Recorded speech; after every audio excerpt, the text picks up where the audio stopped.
दोस्तों कहते हैं ना कि भगवान मेहरबान तो गधा भी पहलवान। ऐसा ही कुछ इस क्लिप में देखने को मिलता है, जहां पर शेर के हमले से बचने के लिए ये भैंसा पानी में जाकर खुद को सुरक्षित करना ये ज्यादा जरूरी समझता है। लेकिन पानी में पहुंचते ही एक मगरमच्छ इसके ऊपर हमला कर देता है। हमला होने के बावजूद भी इस भैंसे ने धैर्य से काम लिया और किसी भी तरीके से खुद को पानी से बाहर लाने में सक्षम रहा। लेकिन यहाँ पर तो मुसीबत एक बार फिर बढ़ गई, क्योंकि यहाँ पर शेर के साथ कई शेरनियों ने इसे झुंड के साथ घेर लिया। भैंसा यहाँ पर खड़ा रहकर खुद को नहीं बचा सकता था, इसलिए ये भैंसा अपने दुश्मनों से लड़ते हुए यहाँ से दूर भागने लगता है। लेकिन हमलावर भी पीछे नहीं हट रहे थे और अब यहाँ पर ये भैंसा तो चारों ओर से घिर चुका था। लेकिन तभी इनके साथी इसकी ओर दौड़ लगा देते हैं, जिसकी वजह से शेरों के झुंड को मायूस होकर हार मानकर वापस लौटना पड़ा। दोस्तों वीडियो को जरूर लाइक कर देना। हिमालय पर्वत पर कोई भी शिकारी माउंटेन गोट्स का शिकार करने की हिम्मत नहीं रखता, सिवाय इस स्नो लेपर्ड्स के। यहाँ पर इस बड़ी बिल्ली की नजर एक माउंटेन गोट पर पड़ गई है और ये उसका शिकार करने की पूरी तैयारी में है। ये स्नो लेपर्ड बिजली की तेजी से हमला करता है और बकरियां भी खुद को बचाने के लिए अपनी पूरी ताकत लगा देती हैं। ये स्नो लेपर्ड बकरी का शिकार कर ही लिया था, लेकिन बकरी भी जिद्दी थी और वो अंत तक हार नहीं मानती और खुद को तेंदुए के जबड़े से बचाते हुए पहाड़ से नीचे ही पानी में छलांग मार देती है, जिससे इसकी जान बच जाती है।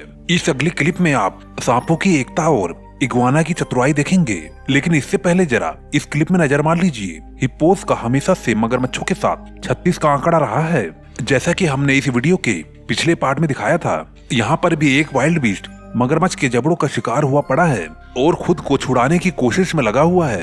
ये जमीन तक चला तो गया था, लेकिन इस लड़ाई में मगरमच्छ भारी पड़ता है और इसे खींचकर दोबारा पानी में लेकर जाता है। लेकिन मैंने अभी आपको बताया था कि हिप्पोस के साथ इनकी पुरानी दुश्मनी रही है। ये दोनों हिप्पोस मगरमच्छ को देखकर उस पर हमला कर दिए, जिसके चलते मगरमच्छ को इस लड़ाई से पीछे हटना पड़ा। यहाँ पर आप इस वाइल्ड बीस्ट के पैरों को देखकर मगरमच्छ के जबड़ों की ताकत का पता लगा सकते हैं। इस क्लिप में दिख रही इग्वाना और सांपों की लड़ाई उस वक्त कैमरे में कैद हो गई, जब एक इग्वाना सांपों से भरे इलाके से गुजरने की गलती कर बैठा। इग्वाना को देखकर दर्जनों सांपों ने उस पर हमला बोल दिया और सब के सब ने उसे जकड़ लिया।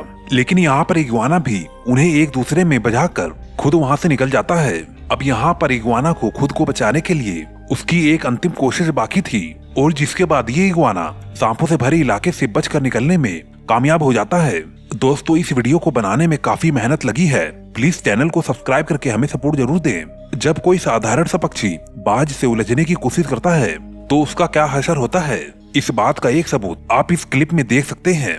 बाज से मस्करी करने पर बाज इस कबूतर को अपने पंजों में पूरी तरीके से दबा लेता है और पकड़ भी इतनी मजबूत की कबूतर बार बार कोशिश करके भी खुद को छुड़ा नहीं पाता है और बाज इसके पंखों को नोचकर लगातार अपनी पैनी चोंच से इस कबूतर को घाव दिए जा रहा है। और ऐसा ही यहाँ पर इस कोयल के साथ भी हो रहा है और इस क्लिप में दिख रही इस कोयल का हाल उस कबूतर से भी बदतर होता है, क्योंकि इस पूरी लड़ाई में बाज इस कोयल के पंखों को काफी देर तक नोचता रहता है और कोयल दर्द की वजह से चीखती रहती है। इस वीडियो को रिकॉर्ड करने वाले शख्स के मुताबिक अंत में कोयल खुद को बाज के पंजों से छुड़ाकर उड़ जाती है। गजेल एंटीलोप के प्रजाति से ताल्लुकात रखने वाले बेहद ही फुर्तीले जीव होते हैं।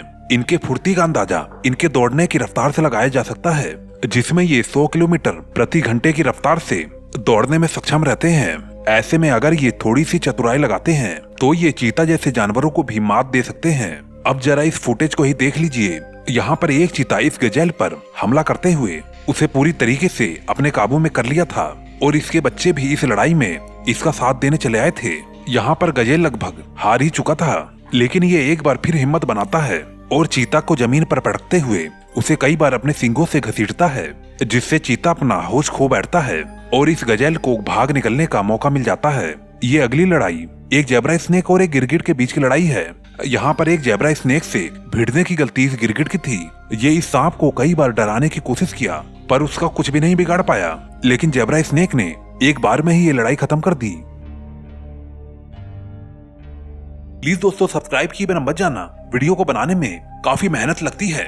आप सभी ने अपने जीवन में तो आदिवासी कबीलों के बारे में तो सुना ही होगा, जो बाहरी दुनिया से अलग दुनिया में रहते हैं। वैसे ही अमेज़न के जंगल में भी बहुत सारे ऐसे कबीले पाए जाते हैं जो कि बाहरी दुनिया से पूरी ही तरह से कटे होते हैं। पर दोस्तों कई वैज्ञानिकों का मानना है कि आज भी अमेज़न के जंगल में बहुत ही सारे अज्ञात कबीले रहते हैं